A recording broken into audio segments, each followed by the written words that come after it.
Hello, I'm from the Canadian government. You can put your elbows down now, silly. We already got your vote. This is perfect. This is absolutely perfect. Leftoids are losing their minds because the liberals weren't exactly what they voted for.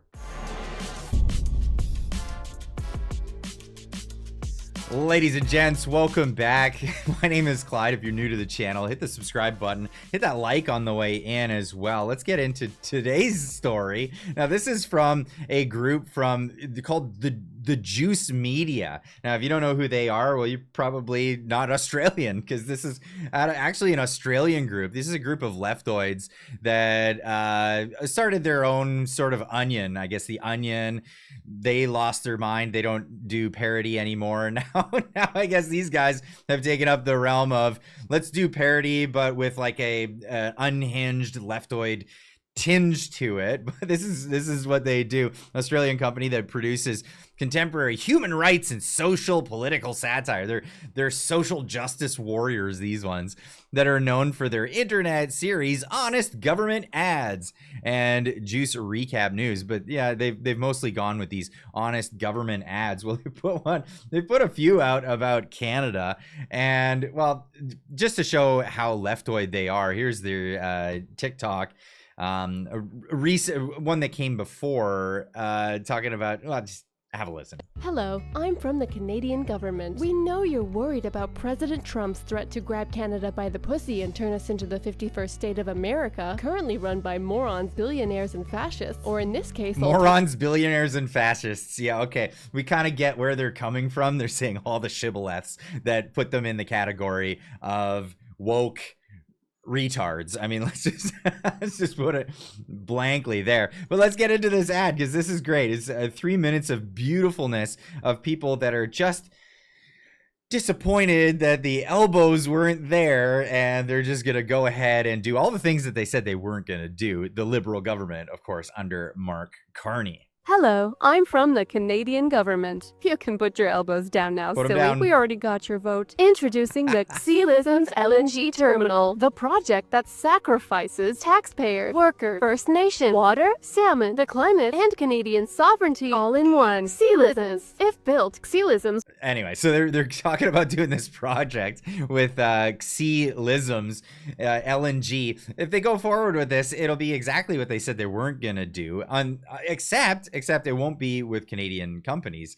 It'll be an outside project. Of course, Mark Carney stuffing his own pockets in the process, and his friends' pockets. It's classic cronyism. It's not capitalism. It's not what you would hope for, but it's absolutely what they said that they weren't gonna do.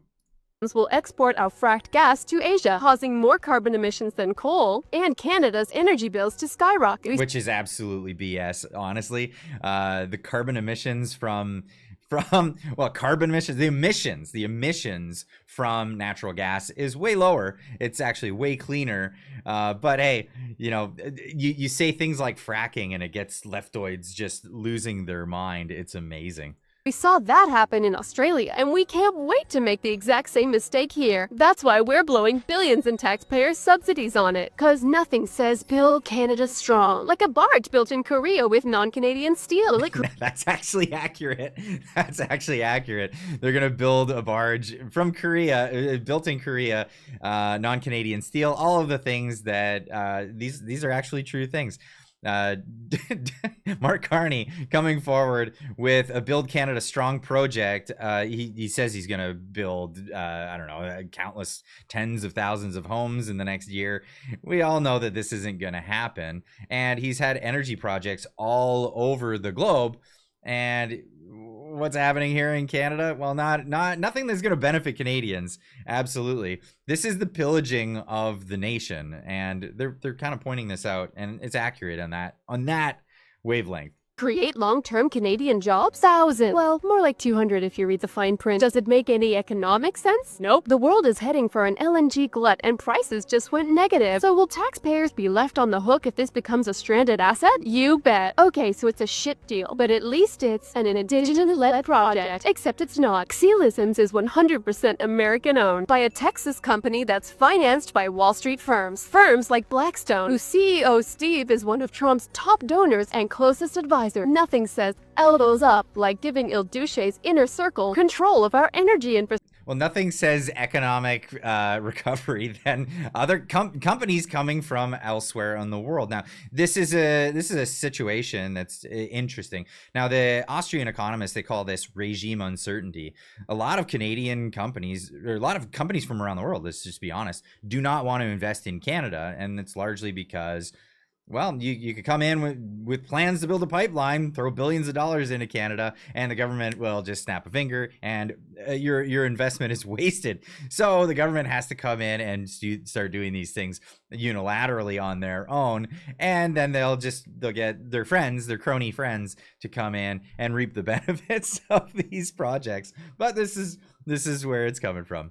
Infrastructure, and Apollo, whose founder Leon gave Epstein $170 million for tax advice. While leftoids love to bring up Epstein when it's somebody on the right, and they don't like to bring up Epstein when it's, I don't know, Bill Clinton or any of the major people on the left that are implicated in that stuff. We've seen recently there's lots of insinuation that Trump was with Epstein, but then the files come out and there's absolutely nothing. In fact, some of the news media is running roughshod. They're trying to apologize, or they're at least trying to get ahead of it now. Like, we've got the CNN saying, wow, CNN is so petrified of a lawsuit that they're now fully exonerating President Trump of any wrongdoing in the Epstein thing. Here we go. That mentioned the president, and we do want to be clear, the president, Trump, did not receive or send any of the messages, which largely predated his time as president. He's not been accused of any criminal wrongdoing in connection with Epstein or Maxwell. Getting ahead of any potential lawsuits on their own on this one, but let's keep going with this video. Chilling on his pedo island. Oh, look, Leon even wrote Jeff a birthday poem, which reads, blonde, red, or brunette, spread out geographically at this net of fish. Jeff's now the old man in the... Hello, I'm from... Turned out to be a complete fabrication, but whatever. keep peddling this as real news, of course. The government of BC, where even if you're a pedo-loving mega shitbag, Dave says, we welcome you. In fact, wow, okay, that's some harsh things.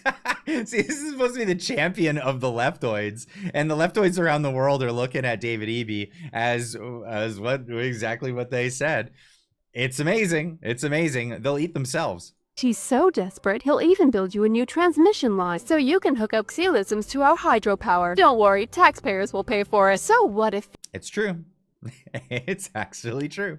BC's already running out of power and water. As fracking companies drain our aquifers during a climate drought, Dawson Creek can always drink its own tears when it runs out of water. Oh. That's funny, because if you know the local news, they're actually stopping local farmers from going into the aquifers. They only went into the aquifers because the environmentalists stopped them from pulling water from the rivers because of fish problems. So they went into the aquifers, and there's no evidence to suggest that they're draining the aquifers.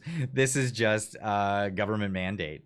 Oh, and to carry that fracked gas to Xelisms, we'll need a new pipeline. Introducing the Prince Rupert Gas Transmission Pipeline, which, much like Coastal GasLink before it, will shit on Indigenous rights and countless salmon streams that ensure food security for people across BC. That is Boo-hoo. I mean, like, to be honest, none of this is true. It's just scaremongering in order to get environmentalists aligned with natives who have a political interest to shut things down. What do environmentalists want? They want things shut down. It's the old joke, like, why is there no climate change in China? Well, it's because they already have a communist government. These people are communists. It's amazing. This is why the Gitsan and Gitanyao are erecting blockades, burning their benefit agreements, and telling us to yin from their lands. They're setting the scene for another major confrontation. But Again, don't shutting it worry, down. we're ready to reconciliation them. That's why Mark's Because that's how reconciliation works again. Anyway, this is brilliant. This the leftoid butthurt that is exuberant from this whole video is amazing to me. adding these projects to our fast-track list while expanding police powers to treat land defenders as terrorists. And it's That's actually, yeah, well, that's the thing. It's more of a provincial thing, but I wouldn't expect the Australians to get that right. why we've hired Bechtel. You know, the guys who pushed for bombing Iraq, then got no big contracts to rebuild it. Perfect credentials for punching a pipeline through unceded indigenous lands. I can't unceded. Unceded. I guess it's not unceded if you live in Richmond, BC, where they've just taken people's land, and they said that they weren't going to take people's homes. Well, looks like you can't get a mortgage renewal anymore if you're from that part of Richmond, BC. But hey, as long as we can seize the means of production, right, communists? The PRGT pipeline, bringing together MAGA oligarchs, U.S. warmongers, and Aussie bastardry to help us fuck Canadian. Because the only sacrifice we won't make is taxing billionaires to fix the budget deficit. Especially Mark Carney. He's one of those billionaires that's moved his country or his company outside of Canada in order to avoid any taxes. It's amazing. It's amazing when the leftoids, they come out in they come out railing on the left. It really is something else. But I'd love to hear what you guys have to say in the comments down below. Let me know what you think about this and all of it. And we'll see you tonight in the live stream. I got a guest tonight, Alex Zoltan. We're going to be talking about all kinds of things. There's going to be a lot of pushback. It's going to be fun. Come join us this evening. See you then.